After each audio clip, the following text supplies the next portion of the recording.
I feel like a princess sitting here with my glass of champagne with this magnificent scenery all around me as we head on into my next stop, Budapest, Hungary. I've heard amazing things about Budapest and have always wanted to come here. It's become one of the hottest cities to visit in Europe for its location on the Danube, its beauty, its history, its value, and the ever-expanding food scene. I meet Gábor on the Buda side, up on the hills overlooking the river and Pest. So what a place to start our trip in Budapest that I've always wanted to come to. Well, I know this is a great spot, I think. We're on the Buda side, overlooking really the Royal Palace and Castle Hill. And if you turn around, that's the Buda Hills residential area. I didn't know it was so hilly. The western part of town is hilly. This is the old part of town. And on the other side, the eastern side of town is called Pest. That's the Pest side. That's the Pest side. Yeah. And there's a few bridges that cross us over. Yeah. Of course, there's the Danube. And that we came sailing along. Yeah, you know that well. And actually, you come here really for the view, to actually look at the other side of town. So you get a beautiful panorama. It is beautiful. Here. But I'm also here for the food. You get good food all over this country. Hungary has a very colorful history. Because of this, probably, we have a very colorful cuisine as well. So how has the cuisine changed here? Are there modern restaurants as well? When I was in university and high school, it was all traditional restaurants. And now in Budapest you find a lot of traditional places, of course, and a lot of modern places which would be a blend between traditional Hungarian cuisine with some kind of twist. Yeah, sure. Either some kind of fusion or... New chefs coming in and doing that. Are we doing any of that? We'll go to a bunch of different places, including a Michelin-starred restaurant called Borkonyha, wine kitchen. And it was actually the first Michelin-starred restaurant in town, and it seemed like that was a turning point, because since then, I think now we have 2 more. So I think we have 3. So he started things, that's good. Yeah. We're going to cook something later, I think, we will cook the stuffed cabbage, and we'll do the stuffing of the cabbage leaves. And have some wine at the same time. Some wine. And the market here, I heard, is fantastic. Which we'll one of the biggest also ones. visit. Yes, and it's called... it's called 𝐓𝐢𝐦𝐞 Yes, I'm sorry. If I had said what I read, it would be completely different than that. So I'll let you say all the words for me. You can call it Central Market, Central because that's Market, what it means. Okay. Yeah. It's good beer. I'm enjoying it too. Yeah. Cheers. I'm finding it really flowery. This place is so cool. Yeah. I mean, we'd never have something like that. What these guys did is that this building was abandoned, and they somehow got the right to rent it, I think from the city, and opened up this pop-up bar many years ago. And it became successful, and now it's a permanent pop-up bar, which we call like ruin bar. Ruin bars, that's great. But like this place is so big, there's all these different bars, and it's just one owner has it? As far as I know, it's one ownership, and it's pretty much just one big bar. And they were the first ones here to start this, but there are many sort of followers now, and it's a very common thing in this part of town. How many do you think there are around town? Just in this area, probably like 10, 15, in like 10 minutes walking. So they're mostly in the same district, because this was where most of the abandoned places were? Right. Yeah, because this is an area for university students. There are lots of universities, and Oh, so it's a great place to hang out and party. I like it. And this particular place definitely has become a landmark. Yeah. Do they serve food too, most of these places? Just simple stuff, right. Some of them would serve like Mexican-style bar food. Some of them would serve, Hungarian-style bar food, sausages and stuff like that. But tonight we have a lady cooking for us, so she's waiting for us, and we're ready so to it's like go. Drink up and go. Let's drink up and go and start cooking. Okay. Cheers. Cheers. It's going to be fun making stuffed cabbage, but especially to have 𝐂𝐤𝐤𝐤𝐤𝐤𝐤, Hungary's very famous wine. This place is called the Tasting Table. Right from the beginning, we actually decided that we will have a triple focus, which includes local grape varieties. And then we have 𝐂𝐤𝐤𝐤𝐤.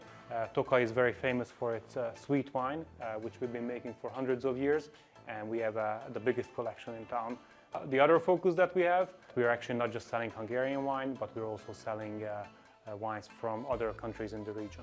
Tonight we're lucky enough to have Sári Néni here. She will be making a dish that is very traditional in her village, stuffed cabbage Transylvanian style.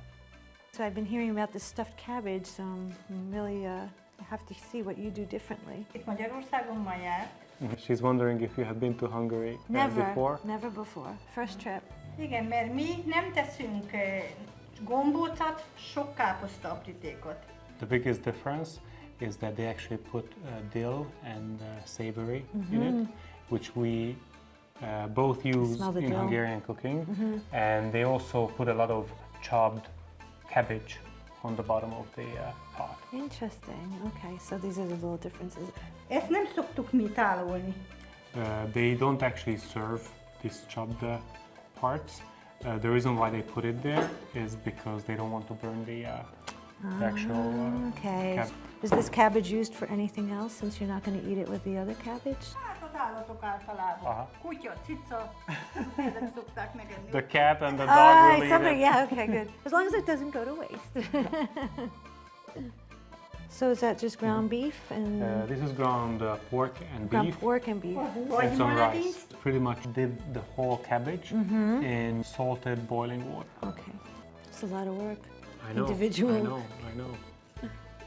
I think you should help her out. I can help her if she would like my help. Segíthetek kicsit esetleg? Persze. Are you gonna do it? I'll do it, but only after you. Only after me. We can do it at the same time, though. Yeah, you do that as the last step. I see. Oh, and then you shove it in there. I Yep. see. Bedobni. I'm not sure. Okay, it's good. It's good for a did it. first try. Thank you. When the one that opens up, you'll know which one was mine. You do one. You do Okay, one. most én csinálok Big shot. egyet. Még egy picit, ugye? Elég. Elég? Könnyebben betekeredni pontos olyanokat. Okay, very good. És a végén begyújt. That's how I like, shove it in there.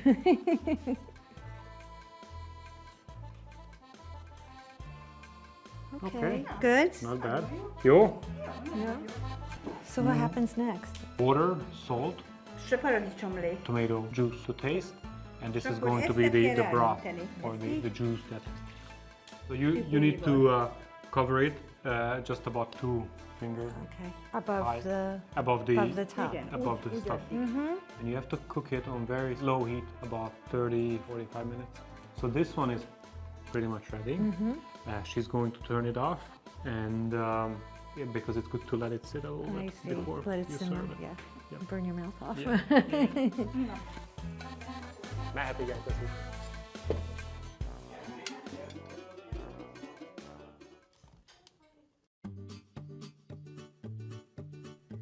Whoa, cheesy! I didn't realize she'd be making this dish with layers and layers of polenta, bacon, and cheese. Wow, that's like.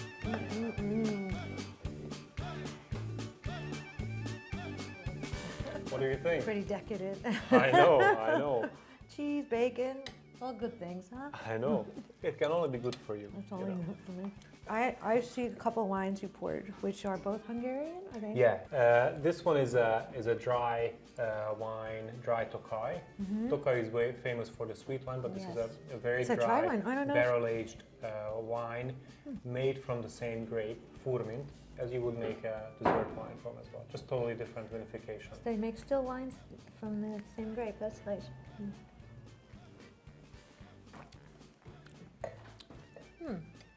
What do you think? I think it's crisp and fresh. Absolutely yes. To my taste, I think the red wine might be a little better with this. There's more connection with the bacon. Exactly, yeah. And it's the beginning of the winter too, so. That's a nice red. That's It's- another Hungarian grape. That's another Hungarian grape called 𝐂𝐤𝐤𝐿𝐴. In Austria, it's called Blaufränkisch. Yeah. It's Hungary's #1 red grape varietal. This is a very nice, easy drinking, sort of everyday wine. It is. It's light and yeah, I can see that going with many And things this is as well. this is a simple dish, so Simple we're going wine. to serve sort of a good simple wine with it that you can drink every day. Thank you. Oh, You worked hard on it. So. well, practice is practice. I guess I'm used to more saucier cabbage that I've had. It's Yes. sweeter. That's what I kind of grew up with. I really like this much better. I agree. I agree. I really like her style, and she doesn't use sauerkraut like you would in Germany. Yeah. And I forgot to ask about because she puts the rice in there. Is the rice when she mixes it with the meat? Is it raw rice or is it it's raw. pre-cooked? No, It it's is not raw. pre-cooked. It cooks in the really good. together with the dumpling. So now that we've eaten and everyone's watched us eat, should we invite them in to eat with us? Okay. So, what do you think, guys? You ready? Yay!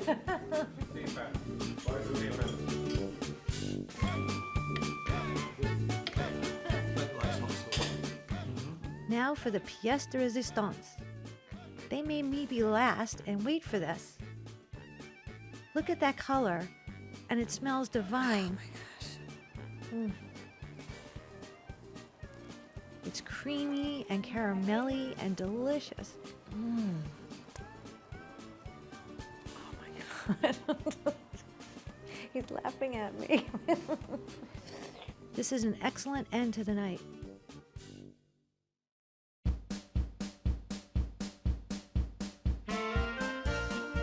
It's a new day, and while Gabor is tied up for a while, I now have Julia meeting me at the big central market, one of Budapest's landmarks and a remarkable place on the pest side of town. It's the largest and oldest indoor markets on 3 levels. Being so big, I'm lucky that Julia knows exactly where to take me. This is We need something this? that you have to experience once you're in Hungary. This is langos. Langos is, It's looks like basically pizza. deep fried pizza, you could say that. A Hungarian it's got pizza. some sour cream, some cheese, and some invisible garlic sauce in there. We inherited the recipe from the Romans, so they didn't deep fry it, they did it in the ashes of the fire, but we, upgraded it. Good Hungarians, they deep fried it in lard. So, initial impressions? Garlic. It does very fluffy though. It's a perfect Not what I Hungarian thought. street food, so you don't make it at home. You go out and buy it. It's really cheap, and it has to be made fresh. So how you much don't is want- like one of these? I didn't. Let's say $2. That's or worth it. something. That's great. Wow, I didn't even think I was hungry. Look at me gobbling that up. So we're gonna taste some real Hungarian salamis, and hope you're But I like excited. yes because I see something that looks like tongue. Is that Yeah, tongue? that one is tongue. I but love it's that. The best kind of tongue you'll ever taste. You go The for best? tongue. That's a brave lady. You know what? I'm gonna have the other slice. Yeah, that's good. What do you say? I know a lot of people find that really pretty horrible, but that's delicious. It's like smoked and cooked, Smoked. so it's doubly cured, that's why it's so tender. This one here is Mongolica, which is the special Hungarian pig, which is actually a lot better for your health, low in cholesterol, because it's naturally free range. Very red, but sweet paprika, not spicy. That's good. A healthy salami. That's interesting, isn't it? Right. This one here is winter salami. This is the big guy here, so you're tasting him. That I'm taking home. My Yeah. punching bag. This is the only salami that doesn't have any paprika in it. You can see the color difference, Peppery right? though, Yeah. It has black pepper and, and it's got more garlic. fatty almost. And this one here is the spicy salami, so watch out, it creeps up on you. This is one of my favorites. Oh yeah, there it goes. There it goes. I think I'm done with this. If we're gonna have anything else, Yeah, we're gonna taste pickles now. pickles. So, Okay. they're really important for us. So leave some room. Making for me so full. Sounds good. I know.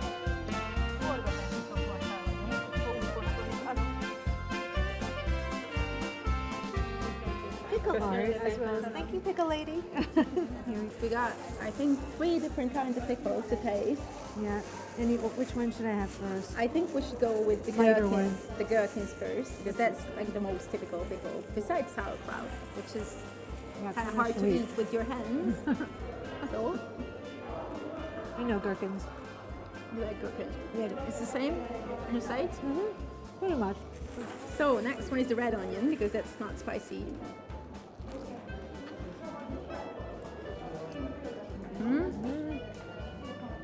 Well, good.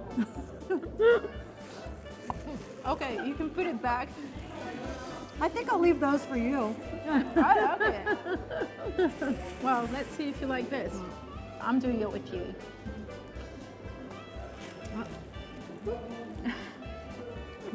That I like. I do too.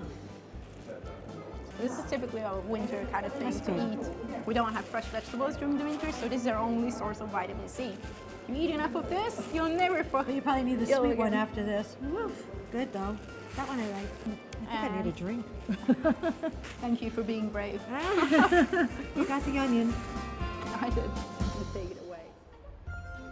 From salami and pickles walking around the market, now we have a very civilized meal at Budapest's first Michelin-starred restaurant. Chef Auguszt prepares 2 of his favorite signature dishes for me. So, this is unbelievable. I understand why you're so busy, because for each dish takes you all this artistic talent to put together, and it's too pretty to eat. But I think we will anyway. Really, really beautiful. Really nice. beautiful. Really nice. I don't dare to touch it. I know. Really like the color. Yes, yes. That's a big thing I with love the color. forms and the colors and the way of. And you And said actually, text- yeah, the food itself is not going to be bad either. So shall we taste it? Yes, we shall. Okay. Oh, thank Well, you're a you. busy man. I started already. That's okay. I can catch up. It's amazing how much he puts into each dish, and I can't imagine. It must be a long process to eat here, though. Oh, this is wonderfully gorgeous. Amazing. So he's this local Hungarian that knows good food. Definitely. It's Well, pretty people special. come here because this place does serve good food, and they got the Michelin star just last year, and they've been incredibly popular ever since they opened their door to the public. And it's actually this guy who keeps the place up and running as it is. It's his creativity and it's his soul eating. So they have different specials on a daily basis. He probably gets inspired. and Yes, on the wall you can see some a la carte menus, some daily menus. On that one, dessert menus and tasting menus. Actually, our foie gras is right up there. Budapest. Very popular, I'm sure. Very popular, And I it's think local so. foie gras? I mean, this is a very Yes, local yes, thing. yes. Wow, look at that. Actually, Cooked. Oh, delicious. Oh my gosh. can't wait. And the little red quail egg. Oh, So this is like the cream, I forgot, it's like a, It's Celery. Yeah, celery puree actually. Yeah. I love the little egg. And his color is beautiful, really excellent. Oh, this was So I amazing. think we're like totally finished this off. It was amazing. We'll finish this off and see what else we can find around here. We have a day ahead of us. That's a great, delicious. After that delicious meal, I'm glad we get to stroll a bit before getting to the next place for some pastries and coffee at one of the oldest cafes in Budapest. Our shop was founded in 1870s. We are the 5th generation in the family running this business. We have 3 shops now in the city, and we are pretty much a traditional pastry shop and very well known in Budapest. We have some very famous cakes as well. So these are the traditional ones. This is a dobos cake. It's a very emblematic. It's typical Hungarian. So Dobos, he was actually a chef, and he invented this top layer by accident because he wanted to heat up salt, but he heated sugar, by and accident. it started to melt. And then he said, "Okay, let's do something with it." And they poured it out to a layer of dough, They let it cool down. The filling it's a very strong chocolate cream. Doesn't taste that rich though, considering there's egg and butter and all that in there. And this one is. This is the 𝐓𝐻𝐤𝐬𝐬 cake. 𝐓𝐻𝐻𝐤𝐬𝐬, he used to be a prince. It's named of him. In the dough we have nuts here, so it's also pretty rich. And this is another layer. Oh my God, so many here. That's also a Hungarian one. It's called Johnny Rigo. There's liquor in that one. Yeah, but in the middle we have a chestnut layer, so it's a chestnut cream. Delicious. Yeah, yeah. I know. And the fourth one, that's sponge cake. We have a chocolate cream, so it's a ganache in the middle, marzipan layer, and on the top it's a coffee cream. It's called 𝐂𝐤𝐬𝐸. It was created for the 80th birthday of my wife's grandfather. And for now, I can say that it's well-known pastry all over Hungary. So it seems you like trying things out, that you like to test new things. Yes, so we have a pastry with foie gras.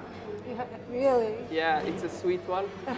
There are some people people who like love it, and others just look at it and it looks pretty good sometimes. And they ask, "Oh, that's looking very good. What's that?" I say, "Well, it's a special new cake what we produce. It's made with foie gras." What? With foie gras? Oh, forget it. Are you crazy? They won't try it. No, Right? no. Many people do not even want to try it. You can't. That's what it is. Don't tell them what's in it and see what happens. Yes, we could do, but then. So you we'd actually have rather one say- thing here that looks kind of healthy, actually. That's the healthiest, yeah, with a lot of fruits. That's called Flora the Cheater or something like that, if I translate the name. My wife's called Flora, so the name I like all comes your more or less names. from that. I But, just dug in. Yeah, it's a very light lemon mousse. Lemony. And on the bottom we have peaches with lavender. Well, do you get to? You want some of your own, or do we just get to finish it now? It's up to you. I It's have great. enough of that always. I So know. Yes, I need a break. I'm always doing the quality check, and it's by Yeah. afternoon. It's You do the taste testing. yeah. Good. That's heavy. Good. Well, thanks. Thank you. Thank you too. Thank you. You had fun. Thank you. Julia's got to go, and now it's back to Gabor, who's taking me for some good old-fashioned Hungarian Jewish food. 𝐂𝐤𝐤𝐤𝐸 is hidden away on a residential street of central Budapest. It's known for goose dishes, and what Gabor says is the best matzo ball on earth.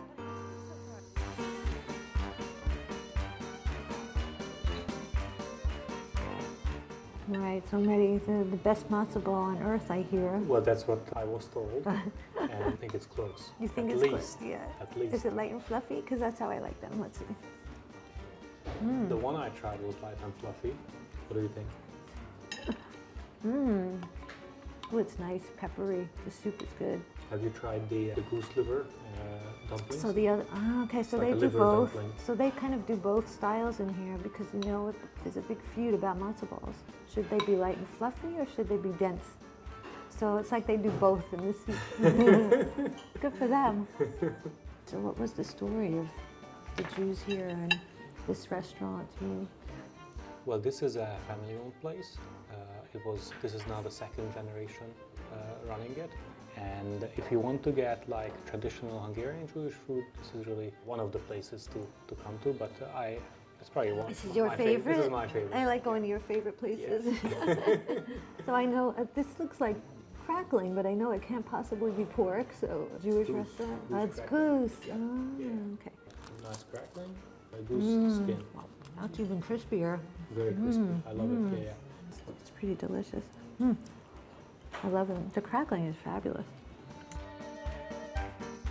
Well, this is pretty outrageous. I had cholent when I was young, but not like this. Well, not all of the cholent in town is this fancy. This is a fancy cholent. So we've got like goose on here, Yeah, stuffed yeah. goose thing. You have at least three animals on the plate, including beef tongue or ox tongue. You have the beef brisket. This falls apart. This place is the only one that marinates and then smokes their own brisket. So this is what makes it. They That's do what the gives whole it so thing. much flavor. Absolutely, yeah. And then there is the stuffed goose neck Oh, yeah. and goose leg. Well, A big like one. that. Yeah, I know. I took the big one. I took the big one. That's okay. That's okay. Even the small one is Because big. I'll pick that up later off camera. To see real Hungarian food, but you can have the modern styles like we had when we were with Julia this morning, and then also to have the traditional ways of still doing foods. It's Yeah, fantastic. we have the whole range here, really. Yeah. Very colorful. Very colorful. Colors and textures are a big thing here, which is and lots and lots and lots of flavor beyond paprika. I know, I know, I know, I know. It was lovely to meet Julia and be with you on this trip because it's been fantastic. Well, thank you very much. It was my pleasure and my honor, really, Thank you. to help you make this happen. Okay, well, when we come back, we'll eat some more together. Let's do it. Soon. Very soon. Thanks.